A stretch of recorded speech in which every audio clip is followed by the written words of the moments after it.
কৰি নহয় সেই ফৰেনাৰ্ছ ট্ৰিব্যুনেলৰ যিজন মেম্বাৰ তেওঁ জাজমেণ্ট দিব পাৰে যে এজন বিদেশী হয় বা ভাৰতীয় হয় বুলি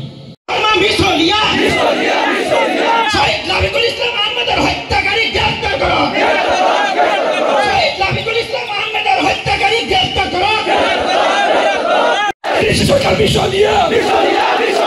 सरकार विश्वलिया पुलिस विश्वलिया गणतान्त्रिक সংগ্ৰাম চলিছে গণতান্ত্ৰিক ট্ৰিব্যুনেল অৰ্ডাৰ 1964 এৰ জৰিয়তে বিদেশী মানে চিনাক্তকৰণৰ এটা প্ৰক্ৰিয়া চলি আছে এজন ব্যক্তিক যদি বিদেশী বুলি বৰ্ডাৰ পুলিচে সন্দেহ কৰিছে এবিএমছৰ সভাপতি তাইছন হুছেইন ডাঙৰী আছে তেখেতক মই কাৰ্যসূচীখন অসমৰ বৰ্তমান সময়ত প্ৰকৃত ভাৰতীয় নাগৰিকৰ ওপৰত বিদেশীৰ নামত যি অন্যায় হাৰাশাস্তি যি অত্যাচাৰ চলিছে চৰকাৰৰ দ্বাৰা সেই অন্যায় অত্যাচাৰৰ বিৰুদ্ধে আজি এবিএমছৰ কেন্দ্ৰীয় সমিতিৰ উদ্যোগত আৰু কোকৰাঝাৰ জিলা সমিতিৰ সহযোগত এই চালাগাতিত যি জনজাগৰণ সভা আহ্বান কৰা হৈছে এইসকল আটাইকে মই আপোনালোকে ইমান প্ৰচণ্ড ৰ'দত যে আপোনালোক উপস্থিত হৈছে তাৰ কাৰণে মই আপোনালোক আটাইকে ধন্যবাদ আৰু কৃতজ্ঞতা জ্ঞাপন কৰিছোঁ আমি কোকৰাঝাৰত আৰম্ভ কৰিছোঁ এই মাজৰ দিনকেইটাত বিটিচিত এবিএমছৰ যিমান সমূহ আঞ্চলিক আছে প্ৰতিখন সংখ্যালঘু গাঁৱে গাঁৱে আমি এনেকুৱা ধৰণৰ জনজাগৰণ সভাসমূহ জিলা আৰু আঞ্চলিকৰ সময়ত উদ্যোগত আমি চলাই লৈ যাম প্ৰথম কথা শেষ কথা আৰু আমাৰ একমাত্ৰ কথা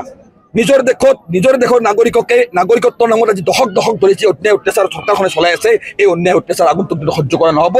সংবিধানৰ গণ্ডিত থাকি আইনৰ ভিতৰত থাকি ৰাজপথতো যুঁজ চলিব গুৱাহাটী উচ্চ ন্যায়ালয়ত ইতিমধ্যে সুপ্ৰিম কোৰ্টত আমি এবিএমছৰ পেটিশ্যন ফাইল কৰিছিলোঁ সুপ্ৰিম কোৰ্টে আমাক অনাৰেবল গুৱাহাটী হাইকোৰ্ট এপ্ৰ'চ কৰিব দিছে তো আমি শীঘ্ৰেই গুৱাহাটী হাইকোৰ্টতো আমি এই সামগ্ৰিকভাৱে গোটেই অসমৰ বিষয়খিনি লৈ আমি ৰিট পেটিশ্যন দাখিল কৰিবলৈ সিদ্ধান্ত গ্ৰহণ কৰিছোঁ আগন্তুক বিটিচি নিৰ্বাচনত এৰিলে কিবা আপোনালোকে নিশ্চয় আপোনালোক আটাই জানে যে বিটিচিত এনেকুৱা 16 জন ব্যক্তি এটা নিৰুদ্দেশ হৈছে এই ব্যক্তিসকলৰ কাষত আমি এবিএমছৰ দল সংগঠন বা বিভিন্ন দল সংগঠন গৈ উপস্থিত হৈছে আমি তেওঁলোকক আইনী সাহায্য আগবঢ়াবলৈ আগবাঢ়িছোঁ কিন্তু বিটিচিৰ শাসনত থকা বিটিচি প্ৰধান প্ৰমোদ বড়ো ডাঙৰীয়া নেতৃত্বাধীন ইউপিপিএল দলটোৱে সেই ব্যক্তিসকলৰ গাত কিবা খবৰ লৈছে নে কাষত সঘনে সংখ্যালঘুৰ দুখত ঘৰিয়ালৰ চকুলো টুকা প্ৰমোদ বড়ো ডাঙৰীয়াই যদি সংখ্যালঘু মুছলমানৰ বিপদৰ সময়ত মাত দিবলৈ সময় নাপায় বা সাহস নকৰে বা ইচ্ছা নকৰে তেনেকুৱা ব্যক্তিক আমি মুছলমান সম্প্ৰদায়ৰ মানুহে ভোট দিয়াৰ কিবা প্ৰয়োজন আছে নেকি যিসকল ৰাজনৈতিক দলৰ নেতাই আমাৰ বিপদৰ সময়ত আমাৰ কাষত থিয় নহ'ব সেই ৰাজনৈতিক নেতাক চূড়ান্তভাৱে আমি অহা 2025 চনৰ এই ছেপ্টেম্বৰ মাহত যি নিৰ্বাচন হ'ব গৈ আছে তাত আমি প্ৰত্যুত্তৰ দিম স্পষ্টকৈ কৈছে আজি সংখ্যালঘু মুছলমানৰ নাগৰিকত্ব কাঢ়ি ল'ব বিচৰা হৈছে তাৰ পিছতো তেওঁলোকে ৰং তামাচা চাই আছে প্ৰমোদ বড়োৱে ৰং তামাচা চাই আছে তো এই প্ৰমোদ বড়ো ডাঙৰীয়াৰ আচল স্বৰূপ বিটিচি অঞ্চলৰ সংখ্যালঘু ৰাইজে চিনি পাইছে ইয়াৰ প্ৰত্যুত্তৰ এবিএমছৰ নেতৃত্বত বিটিচি অঞ্চলৰ সংখ্যালঘু ৰাইজে আগন্তুক বিটিচি নিৰ্বাচন দিবলৈ আমি সাজু ধন্যবাদ কৰিছে তো এইকাৰণে আমি দেখিবলৈ পাইছোঁ আজিৰ তাৰিখত যিখিনি মানুহক দি ভোটাৰ সজোৱা হৈছে বিদেশী ন্যায়াধিকৰণ বিদেশী সজোৱা হৈছে পুছবেক কৰা হৈছে তাৰ প্ৰত্যেকজন ব্যক্তি ভাৰতীয় হয় সেইখিনি আমি স্বচক্ষে গ্ৰাউণ্ড জিৰত আমি তদন্ত কৰি আমি পাইছোঁ আৰু অসম চৰকাৰত কালি বিধানসভাত আলোচনা হৈছে যে এটা বিধায়কৰ দল সৰ্বদলীয় বিধায়কৰ দল এটা অসমৰ যিকোনো এখন গাঁৱলৈকে আহক মই আছুকো আহ্বান জনাম সদৌ অসম ছাত্ৰ সন্থাকো আহ্বান জনাম যিহেতু আপোনালোকে 1971 25 পাছ বুলি ভিত্তিবৰ্ষ বুলি আপোনালোকে চহী কৰি চুক্তি কৰিছে যাৰ এতিয়া আইনী ভেলিডিটি আছে 6 এটক অনাৰেবল সুপ্ৰিম কোৰ্টে বাহাল ৰাখিছে তো আপোনালোকে 1971 আগত অহা মানুহখিনিৰ সুৰক্ষাৰ কথা কিয় নকয় আজি আপোনালোকে একমাত্ৰ মানে সাজ পোছাক মুখৰ ভাষা আৰু ধৰ্মীয় পৰিচয়ৰ বাবে কাৰোবাক বিদেশী বজাই আছে আপোনালোকে যিকোনো 100 জন মানুহ 200 জন মানুহ 10 জন মানুহক আপোনালোকে ধৰি লওক যি 10 জন বিদেশী বুলি বিদেশী ন্যায়াধিকৰণে ঘোষণা দিছে সেই ব্যক্তিসকলক আমি ভাৰতীয় বুলি প্ৰমাণ কৰি দিব পাৰিম কাৰোবাৰ নামৰ ভুল থাকিব পাৰে ডাইভাৰ্চিটি অফ লেংগুৱেজৰ কথা অনাৰেবল সুপ্ৰিম কোৰ্টে 2024 চনত Rahimali versus union of state of আছামৰ গোচৰত স্পষ্টকৈ কৈছে আজি সাংবাদিক বন্ধুসকল আপোনালোকে সুধিছোঁ আপোনালোকে নিজৰ পিতৃ ককা আজু ককাৰ আপোনালোকে ভোটাৰ তালিকাত নাম চাব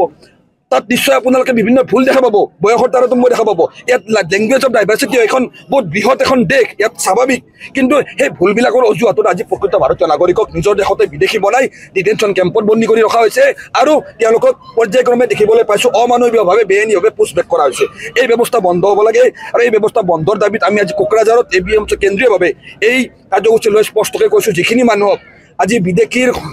লেবেল লগাই বাংলাদেশৰ সীমান্ত পাৰ কৰি দিয়া হ'ল সেই ব্যক্তিসকলক ঘূৰাই আনিব লাগে প্ৰকৃত ভাৰতীয় নাগৰিকৰ ওপৰত অত্যাচাৰ বন্ধ হ'ব লাগে আৰু যিসকল ব্যক্তি আজি জামিনত আছিল উচ্চতম ন্যায়ালয়ৰ পৰা কণ্ডিশ্যনেল বেইলত আছিল তেওঁলোকে বেইলৰ গ্ৰাউণ্ড ভায়োলেট নকৰাকৈ অসম আৰক্ষীয়ে উঠাই লৈ যোৱাৰ পিছত আজি যে নিৰুদ্দেশ হৈ আছে BTRৰ 5খন জিলাৰ পৰাই এতিয়ালৈকে 16জন ব্যক্তি নিৰুদ্দেশ হৈ আছে সেই ব্যক্তিসকলৰ তথ্য চৰকাৰে ৰাজহুৱা কৰিব লাগে আৰু অসমত বিদেশী নামত প্ৰকৃত ভাৰতীয় নাগৰিকৰ চলোৱা অত্যাচাৰ বন্ধ আৰু NRC-খনে হ'ল একমাত্ৰ উপায় অসমত বিদেশী সমস্যা সমাধানৰ একমাত্ৰ উপায় NRC যাৰ কাৰণে আমি NRC সহযোগ কৰিছোঁ তো NRCৰ বাকী থকা কামখিনি সম্পূৰ্ণ কৰি NRC-খন পূৰ্ণাংগ ৰূপ দিব লাগে এই দাবীসমূহ লৈ আমি কোকৰাঝাৰত জনজাগৰণ সভা কৰিছোঁ অহা 25 জুন তাৰিখে আমি গুৱাহাটীৰ চচলত কেন্দ্ৰীয়ভাৱে বিশাল প্ৰতিবাদী কাৰ্যসূচী গ্ৰহণ কৰিম অসম চৰকাৰৰ এই অমান্য কাণ্ডৰ বিৰুদ্ধে আৰু 2025 চনৰ 21 জুলাইত সংসদৰ যেহেতু বৰ্ষাকালীন অধিৱেশন আৰম্ভ হ'ব সেইদিনাখনে নতুন দিল্লীৰ যন্তৰ মন্তৰত ABMCয়ে অসমত প্ৰকৃত ভাৰতীয় নাগৰিকক চৰকাৰৰ পৃষ্ঠপোষকতাত যি ৰাষ্ট্ৰহীন নাগৰিক সজোৱাৰ এটা ষড়যন্ত্ৰ চলিছে তাৰ বিৰুদ্ধে আমি বিশাল প্ৰতিবাদী কাৰ্যসূচী গ্ৰহণ কৰিম তাৰ